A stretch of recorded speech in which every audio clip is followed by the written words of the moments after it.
ngayon, mastermind ng wakwak? Tinanong mo si Rina kung kailan ang birthday ng alaga mo. Di ba kahit birthday, kahit buwan ng birthday niya, kahit date ng birthday niya, hindi niya alam? Saan ang kagalingan doon? Saan ang certified okay na si Rina doon? Di ba hindi? Di ba wala pa? Huwag kayong umasta na si Rina ay okay na dahil alam namin lahat na si Rina hanggang ganyan na lang siya.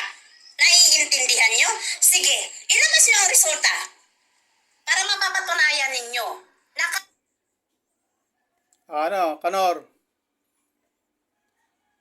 Narinig nyo?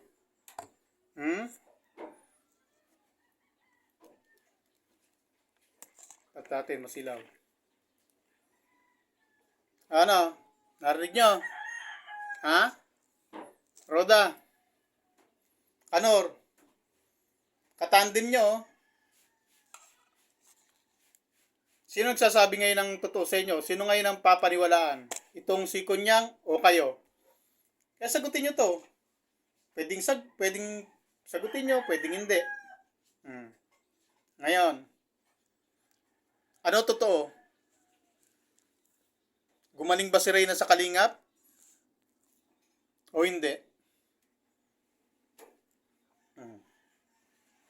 Kasi sabi niya mismo, pinarinig ko na sa inyo, kalabisan naman siguro kung sa bibig ko pa manggaling. Sa kanya na mismo ang bibig nang galing. Ano? Nahamon ko kayo ngayon. Araw-arawin ko kayo hanggat hindi nyo to sinasagot. Hindi ka, Roda, huwag masamayin ha. Hindi kita dito. Tinatanong ko lang kung alam mo to. Yung nalalaman to, kung alam mo rin. Ngayon, kung hindi mo alam ang pinagsasabi nito, patunayan mo kung sino sa inyong dalawang totoo. Na sinasabi niya na si Reyna ay wala ng kagalingan. Na walang naaalala kahit sa birthday niya. Kahit mismong buwan ng birthday. At sabi niya matagal nyo na raw alam. Nyo. Namin sabi niya. Matagal na naming alam. Sino yung sinasabi niyang namin? Sino yung kasama? Kayo ba yon? Kung kayo, di kayo. Kung hindi, di hindi. Kung kayo, sagutin mo. Kanor, ikaw, kasama ka rin. Yung bang alam nito na si Reyna hanggang dyan na lang, hanggang ganyan na lang, alam nyo rin ba yon? Kayo kasama araw-araw. Bakit si Kunyang na nasa malayong lugar noong mga panahon na yon, alam niya na wala ng paggaling si Reyna, na hanggang ganyan na lang, na may birthday hindi maalala. Nasabi niya, huwag raw paglulukuhin kasi matagal na lang alam na na hanggang ganyan na lang siya. Kaya pala, ang tumatanim sa isip niya, hindi kayang pagalingin si Reyna ng mga kumuha sa kanya. Kasi alam pala niya na wala nang kagalingan si Reyna. Alam niya na hanggang ganyan na lang. Alam niyo pala hanggang ganyan na lang, na may birthday hindi maalala. Bakit pinaaral niyo pa? Tapos ngayon panay ang batikos niyo. Panay ang batikos nyo na sana nag-aaral si Reyna. Useless nga pala yung pag-aaral ni Reyna kung ganun. Kaya pala tama yung sinasabi ng mga wakwak. Nagagamutin muna si Reyna bago pag-aralin. Kasi alam nila na walang papasok sa isip ni Reyna, hindi papasok ang pinag-aralan ni Reyna kung hindi siya tuluyang magagamot. Ibig sabihin, napasa lang sa kanila para responsibilidad. Dahil hindi nyo naman pala napagaling. Tapos sabi mo, milyon ang kikitain kay Reyna. Anong milyon ang pinagsasabi mong kikitain kay Reyna na milyones na akala nila na mapupunta sa kanila? Itinutulungan nga yung ginagastosan nga. Anong sinasabi mong kikitain? Kayo ang kumita. Kayo ang gumamit sa bata. Bakit ko nasabi yan? Eh, alam nyo naman pala, hanggang ganyan na lang eh. Pero pag binablog nyo, pag nire-reactionan nyo, ganun lang kayo magsabi na tuwan-tuwa kayo dahil si Reyna ay gumagaling. Pagkatapos sa bibig mo na mismo nang galing. Hanggang ganun na lang. Hanggang ganyan na lang. Na may birthday, hindi maalala. Tapos paaralin nyo pa. Oh, sino sa atin ngayon? Ano, sagutin mo ngayon kunyang. Kayong tatlo, mag-usap-usap ulit kayo. Ano kayo? Hindi nyo ba napagkasunduan yan? O may pinagtatakpan kayo? Ako nagtatanong ako bilang viewers na matagal na nalo ko ha. Tuwan-tuwa ako pagka sinasabi nyo na gumagaling. Tapos yung pala, matagal nyo na palang alam na hanggang ganyan na lang. Eh, ibig sabihin, pagpapaaral nyo pala, pag-aalaga nyo, ano na lang pala yun? Wala na palang, hindi na pala gagaling si Reyna kahit anong alaga gawin nyo. Ang mangyayari niyan, kaya pala siguro galit na galit kayo, no? Ito siguro, sabi ko kaya siguro galit na galit kayo. Kasi nawalan kayo ng bread and butter kung tutusin. Nawalan kayo ng pagkakakitaan. Kaya galit na galit kayo. Dahil maliwanag na pinagkakakitaan nyo lang si Reyna. Kasi habang inaalagaan nyo, tuloy ang suporta ng mga sponsor. Tuloy ang tulong na mangyayari. Maabutan ng maabutan. At pag naabutan yan, syempre, meron din kayo. Alangan naman. Kahit ako huwag tayo ipokrito dito. Halimbawa ako nag-alaga kay Reyna. Halimbawa na ako nag-alaga sa kanya. Alangan naman pag may nagpadala dyan hindi ako ninenok. Syempre Reyna, daming pera. Baka naman pwede Kaya pala ewan ko, wala akong ebidensya kasi may mga nagsasabi na yung pera daw ni Reyna, ninenok. Nagsusumbong daw yung bata. Nako, wala akong batayan dyan. Kaya sabi ko, baka totoo. Maaaring totoo, maaaring hindi. Kasi pag ako nag-alaga kay Reyna, na alam ko namang hindi naman pala gagaling, aalagaan ko na lang yan. Lifetime na sa akin yan. At lifetime din ang dilihensya ko. Kinuha. Nakuha. Galit na galit kayo, no? Kasi wala na kayong manenenok. Wala, ang dilihensya. Kaya galit na galit kayo.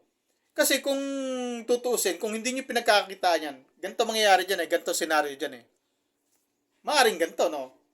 Maaring din hindi. Ako lalagay sa katayuan anong nag-aalaga kay Reyna. Sa mga nakapaligid kay Reyna. Alam ko na pala na hindi nagagaling. Ba, maganda yan. Hanggang ganyan na lang siya. Para sa akin ba, maganda yan. Pero hanggat hindi siya gumagaling, nasa akin siya. Hanggat may tumutulong dyan, may dilihensya ako. Diba? Kaya pagtatakpan ko na ang kalagayan niya. Kahit alam ko na, hindi na pala pag wala ng pag-asa to. Akin na to. Lifetime. Ako na mag-aalaga nito. Hanggat may nagpapadala rito habang nag-aaral yan, siyempre may dilihensya ako. Imposibleng wala. Huwag tayo maglokohan dito. Pag ako nag-alagang ganyan, siyempre, pag may dumating na 1,000 dyan alam nga namang, siyempre, ayain ko yan. Reyna, kain tayo. Utuin ko yan. Reyna, kain tayo. Punta tayo ng Bagasbas. Pagkabot sa akin ng pera, Reyna, kita babayaran, kain tayo. Siyempre, may sukli. Bubulsa ko yan. Real talk. Sa totoo lang. Ang gagawin ko. Tapos, bibigyan ko sukli si Reyna. Reyna, sukli mo. Siyempre, alam ko na may na mahina. Kasi, di ba, birthday hindi maalala, sabi ni Kunyang. Siyempre, alam mo na may depresya sa isip, madaling utuin. Bigyan ko na sukli yan. Pero, mas marami yung nasa bulsa ko. Ganun yon. Huwag tayo maglokon dito. Sino ba taong hindi nangangailangan ng pera? Hindi, sino ba taong hindi matutok sa ganung pagkakataon? Ang daming pera ng bata. Libo-libo. 11,000. Sabi nyo, palagay natin na ginagastos. Totoo yun, na ginagastos. Pagkain.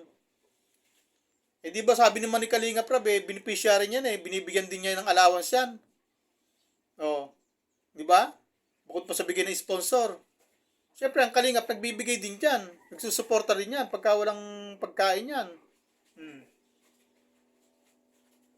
Siyempre, yung bigay ng sponsor, tulad nyo, nakita ko talaga, inabutan, 11,000. Sa pagkain lahat napunta yun. Oh, aminin. Siyempre, 11,000 yan Nenenok ako dyan. Mahina naman ang isip ng bata, hindi naman niya alam. Hindi ako lokohin. Ngayon, lumilinaw na sa atin ang lahat. Dahil dito, dahil sa kayabangan niya, taboy tsura, ha? Nilaglag kayo. Matagal niyo na palang alam na walang pag-asa si Reyna na gumaling dahil alam niyo na hanggang dyan na lang.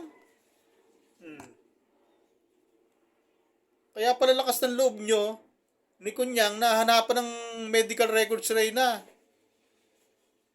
Dahil alam nyo na hindi gagaling.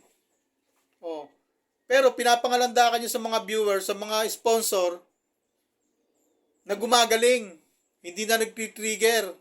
Malay ba namin, kayo kasama?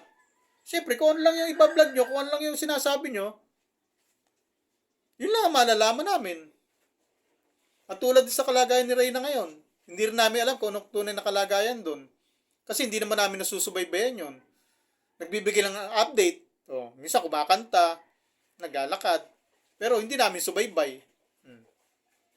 Kaya kung ano lang yung ina-update sa amin, yun lang din alam namin.